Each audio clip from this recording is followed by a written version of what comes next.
Hello and welcome to Why Not DIY.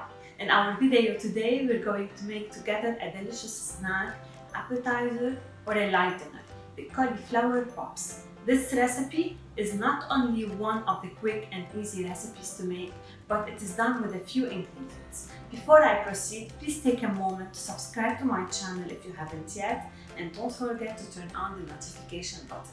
Now let's do these cauliflower pops together. Join me in this video. I am Raf'a from Why Not DIY. As a start, use a food processor to prepare the cauliflower rice.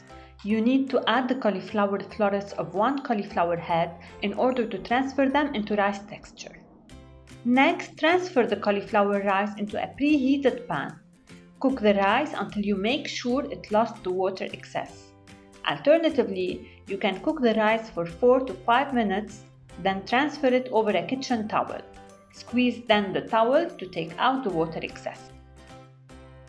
In a separate bowl, add the cauliflower rice, 1 tablespoon of thyme, 2 garlic cloves, and salt and pepper to taste. Mix the ingredients together until they are well combined. Add then half cup of flour. Here I used whole wheat flour. Continue kneading until the ingredients are perfectly combined. Line a parchment paper over a baking tray and start forming balls with the dough and place them in the tray.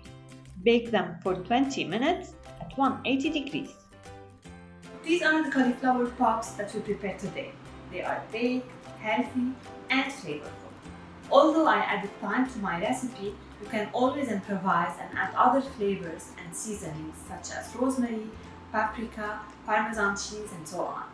You can serve them with sauces such as tahini sauce or any other option of your choice. Finally, thank you for watching this video. Please don't forget to subscribe to my channel and see you online.